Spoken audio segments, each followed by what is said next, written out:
प्यारे दोस्तों नमस्ते। मैं आप सभी का वेलकम करता हूं आपके अपने इस चैनल हेल्पिंग मी में। तो दोस्तों आज हम जिस लोन के बारे में बात करने जा रहे हैं वो है दोस्तों प्री अप्रूव्ड पर्सनल लोन। तो दोस्तों मैं ये आशा कर रहा हूं कि आप सभी ने इस लोन के बारे में ज़रूर सुना होगा। तो ये दोस्तों ये जो लोन है वो आपको एसबीआई बैंक की तरफ से मिलता है अगर आप योनो ऐप यूज़ करते हैं। तो दोस्तों इससे पहले कि हम इस लोन के बारे में डिटेल में बात करें तो अगर आप हमारे चैनल पर नए हैं तो प्लीज़ हमारे चैनल को सब्सक्राइब कीजिए, हमारे वीडियो को लाइक कीजिए और अपने दोस्तों के साथ शेयर कीजिए। तो चलिए दोस्तों शुरू करते हैं। PAPL मतलब प्री अप्रूव्ड पर्सनल लोन। तो दोस्तों इस लोन में हम देखेंगे कि ये SBI योनो के ऐप के द्वारा आपको दिया जाता है। उसके बाद दोस्तों यहाँ पे हम देखेंगे कि इस लोन के क्या क्या फीचर्स हैं और इसको आप कैसे एलिजिबिलिटी अपनी चेक कर सकते हैं कि क्या ये लोन आपके लिए एलिजिबल है, क्या ये SBI बैंक आपको ये लोन प्रोवाइड किया है या नहीं। ये सब आपको चेक कर सकते हैं दोस्तों। तो चलिए दोस्तों हम इसको कंटिन्यू करते हैं। तो दोस्तों सबसे पहले हम देखते हैं कि features of PAPL pre approved personal loan. तो इससे पहले कि हम इसके फीचर्स देखें तो हम समझ लेते हैं कि प्री अप्रूव्ड पर्सनल लोन क्या होता है। तो दोस्तों जैसे कि आपको पता है कि अगर आपको कोई भी लोन चाहिए होता है तो आप ऑनलाइन उसको अप्लाई करते हैं या फिर ऑफलाइन अप्लाई करते हैं। अप्लाई करने के बाद उस फॉर्म के साथ बहुत सारे डॉक्यूमेंट लेके आप बैंक जाते हैं। बैंक में आपका सारा डॉक्यूमेंट्स वेरिफिकेशन होता है और थोड़े कुछ दिनों के बाद आपको लोन सैंक्शन होता है दोस्तों। पर प्री अप्रूव्ड पर्सनल लोन के केस में ऐसा नहीं है दोस्तों। पता है कि ये जो लोन है ये बैंक आपको पहले से ही दिया हुआ होता है। बैंक अपनी तरफ से अपने कस्टमर को लोन ऑफ़र करता है। अगर आप चाहें तो आप उसको ले सकते हैं, ना चाहें तो नहीं। तो इसके लिए आपको कोई बैंक जाने की ज़रूरत नहीं है दोस्तों। सारा का काम ऑनलाइन ही हो जाता है। तो चलिए देखते हैं इसका फीचर्स क्या क्या है। तो सबसे पहला फीचर है दोस्तों इंस्टेंट क्रेडिट। आप जैसे ही आप इस योनो ऐप की तरफ से इस लोन को अप्लाई करते हैं जो कि आपको पहले से ऑफ़र दिया जाता है, कुछ ही मिनटों के अंदर आपके बैंक अकाउंट में पैसा डिपॉजिट हो जाता है दोस्तों। Instant credit. फिर आता है दोस्तों पेपरलेस। ये पेपरलेस है, आपको ना कहीं पे सिग्नेचर करने की ज़रूरत है, ना कहीं पे आपको पासपोर्ट साइज़ का फ़ोटो देना है, ना कहीं पे कुछ बैंक जाना है, कोई ज़रूरत नहीं है दोस्तों। फिर हो गया दोस्तों नो ब्रांच विजिट। जैसे कि हमने आपको बताया है कि आप कभी भी जब भी कोई लोन लेते हैं तो आपको बैंक 1-2 बार जाना पड़ता है अपने ब्रांच में। तो अगर आप PAPL के लिए एलिजिबल हैं और PAPL लेते हैं तो आपको बैंक ब्रांच जाने की कोई ज़रूरत नहीं है दोस्तों। बस अपने फ़ोन उठाइए, 4-5 क्लिक कीजिए और पैसा आपके खाते में। फिर दोस्तों देखते हैं कि वो कौन कौन लोग हैं जो इस लोन के लिए एलिजिबल हैं, इसके एलिजिबिलिटी क्या क्या है।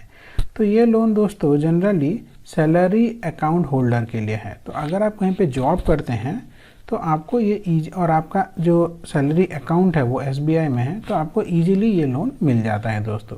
पर ऐसा नहीं है कि जो सिर्फ सैलरी अकाउंट होल्डर है सिर्फ उन्हीं के लिए ये लोन है, बाकी सबके लिए भी ये लोन मिलता है दोस्तों। तो अगर आप एक बिज़नेस होल्डर हैं, आपका कोई एक बिज़नेस है तो आपको भी ये लोन मिल सकता है। पर उसके लिए एक कंडीशन है कि आपका जो ट्रांजैक्शन है वो अच्छा होना चाहिए। ऐसा नहीं कि आप एक बिज़नेस कर रहे हो पर पिछले 3 महीने से कि आपके अकाउंट में कोई ट्रांजैक्शन ही नहीं हुआ हो, नहीं ऐसा नहीं है दोस्तों। फिर दोस्तों अगर आपने किसी एक अच्छा खासा लोन लिया है, मान लीजिए कि मेरा जो अकाउंट है सैलरी अकाउंट है वो SBI में नहीं है, पर मेरा सैलरी अकाउंट SBI में नहीं है, पर मैं किसी दूसरे बैंक से लोन लिया है। मान लीजिए मैंने कोई एक हाउस लोन लिया है, 30 लाख का हाउस लोन लिया है। पर उस हाउस लोन का जो EMI है मैं प्रॉपर टाइमिंग पे उसको पे कर रहा हूँ। तो मान लीजिए दोस्तों मेरा 2 अकाउंट है, एक SBI का, एक HDFC का। HDFC से मैंने हाउसिंग लोन लिया है तो उसको प्रॉपर टाइम पे EMI भर रहा हूँ। तो SBI भी मुझे कभी कभी ऐसे PAPL लोन भी ऑफ़र देता है दोस्तों। तो ये भी हो सकता है। उसके बाद आता है दोस्तों लोन अमाउंट। आपको कितने अमाउंट का लोन मिल सकता है। तो दोस्तों चलिए देखते हैं। आपको कम से कम 25,000 से ज़्यादा 8 लाख तक का लोन मिल सकता है दोस्तों PAPL के दौरान। फिर आता है दोस्तों टेन्योर। आपको ये जो आप लोन ले रहे हैं वो कितने टाइम में आपको EMI पे करके उसको चुकता करना पड़ेगा दोस्तों। तो इसका मैक्सिमम टाइम होता है दोस्तों 72 मंथ्स, यानी करीब करीब 6 साल, आप 6 साल के अंदर इसको चुका सकते हैं। अगर आप चाहो तो इसको थोड़ा कम भी कर सकते हैं। मान लीजिए आपने 2 लाख का लोन लिया, आप चाहते हैं कि 3 साल में चुकाऊँ या फिर 2 साल में चुकाऊँ, आप आराम से इसको अपने हिसाब से एडजस्ट करके कर सकते हैं दोस्तों। फिर आइए दोस्तों रेट ऑफ इंटरेस्ट। अगर आप ये लोन लेते हैं तो आपको कितना इंटरेस्ट देना पड़ेगा। तो दोस्तों आपका इंटरेस्ट 9 से 12% के बीच वेरी करेगा, क्योंकि दोस्तों पीएपीएल का जो लोन होता है वो अलग अलग तरह के होता है। कुछ इसमें कुछ 4-5 तरह के लोन आते हैं। उस पीएपीएल के अंदर 5-6 तरह के लोन आते हैं दोस्तों। तो अलग अलग हिसाब से उसका 9 से 12% इसका पर एनम इंटरेस्ट होता है दोस्तों। फिर प्रोसेसिंग फ़ीस कितना होता है दोस्तों? प्रोसेसिंग फ़ीस होता है दोस्तों जो तकरीबन 1.5% के आसपास होता है, और उसका जो मिनिमम प्रोसेसिंग फ़ीस है वो 1000 रहता है दोस्तों। मैक्सिमम प्रोसेसिंग फ़ीस जो है वो 15,000 तक रह सकता है दोस्तों।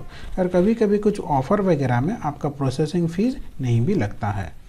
तो अगर आप पीएपीएल लोन के लिए अप्लाई कर रहे हैं तो मेरी राय ये ही होगा कि आप एक बार चेक कर लीजिए कि प्रोसेसिंग फ़ीस ऑफ है या नहीं है।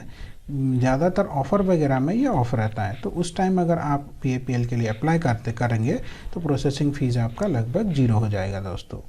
फिर आते हैं दोस्तों, आपको पता कैसे चलेगा कि आप पीएपीएल के लिए एलिजिबल है या फिर नहीं है दोस्तों? तो इसके लिए आपको एक एसएमएस भेजना पड़ेगा दोस्तों। कैसे भेजेंगे? देखिए ये वाला आपको टाइप करना है। आपका एसएमएस में पीएपीएल कैपिटल लेटर में लिखना है, फिर एक स्पेस देना है और आपका अकाउंट नंबर का आखिरी 4 डिजिट, जी हाँ दोस्तों, आपका अकाउंट नंबर का लास्ट 4 डिजिट यहाँ पे दे के आपको एसएमएस करना है ये वाले नंबर पे 567676 पे दोस्तों। जैसे ही आप इसमें एसएमएस करेंगे आपको एक एसबीआई बैंक की तरफ से एक एसएमएस आएगा कि अगर आप एलिजिबल हैं तो कितने अमाउंट के लिए एलिजिबल हैं। आपका 50,000, 1 लाख, 2 लाख, 3 लाख, कितने अमाउंट तक के लिए आप एलिजिबल हैं, वो वाला आपको डिटेल में मैसेज आ जाएगा दोस्तों। और इसमें एक चीज़ मैं चाहता हूँ आप ध्यान रखें दोस्तों, इसमें प्री पेमेंट पेनल्टी चार्जेस 3% है दोस्तों। तो इसका मतलब क्या है? मान लीजिए मैं 3 लाख का लोन लेता हूँ और उसका टेन्योर जो है मान लीजिए मैं 3 साल का रखता हूँ, मतलब मैं अपना 3 लाख का लोन को 3 साल के अंदर चुकता करना चाहता हूँ। उसको अगर मैं 1 साल या फिर 1.5 साल में उसका पूरा का पूरा पैसा अगर मैं रिटर्न कर देता हूँ तो उसके लिए मुझे 3% का पेनल्टी लगता है दोस्तों। तो इसको बोलते हैं हम प्री पेमेंट पेनल्टी। अब चलिए दोस्तों, एक बहुत ही इम्पोर्टेंट चीज़ है जो कि आपको ध्यान रखना चाहिए दोस्तों। ज़्यादातर कभी कभी क्या होता है दोस्तों कि अगर आप पीएपीएल के लिए अप्लाई कर रहे हैं तो आपका जो लोन जो है प्रोसेसिंग नहीं हो पाता, रिजेक्ट हो जाता है। इसका कारण ये है दोस्तों कि आपका जो भी प्रोसेसिंग फ़ीस है, मान लीजिए आपने लोन के लिए अप्लाई किया 5 लाख का, उसके लिए आपको प्रोसेसिंग फ़ीस 5,000 रुपये देना है, पर आपके अकाउंट में है 4,000, तो ऐसे में आपका लोन प्रोसेस ही नहीं हो पाएगा। तो आपको ये ध्यान रखना है कि जितने भी आपका लोन के लिए अप्लाई कर रहे हैं उसका प्रोसेसिंग फ़ीस का जो अमाउंट है उतना अमाउंट कम से कम आपके अकाउंट में होना चाहिए दोस्तों। तो अगर आपका ये कंडीशन सेटिस्फाई होता है तो आपके पीएपीएल में लोन आपका सैंक्शन होकर आपके तुरंत ही आपके अकाउंट में ट्रांसफ़र हो जाएगा दोस्तों। तो दोस्तों पीएपीएल लोन के लिए बस इतना ही दोस्तों। मैं आशा करता हूँ आपको हमारा ये वीडियो बहुत अच्छा लगा होगा। आप हमारे वीडियो को अगर लाइक करते हैं तो इसको प्लीज़ लाइक कीजिए। अगर आप हमारा वीडियो आपको अगर अच्छा लगा तो इसको प्लीज़ लाइक कीजिए, हमारे चैनल को सब्सक्राइब कीजिए और अपने दोस्तों के साथ शेयर कीजिए। धन्यवाद दोस्तों, आपका दिन मंगलमय हो।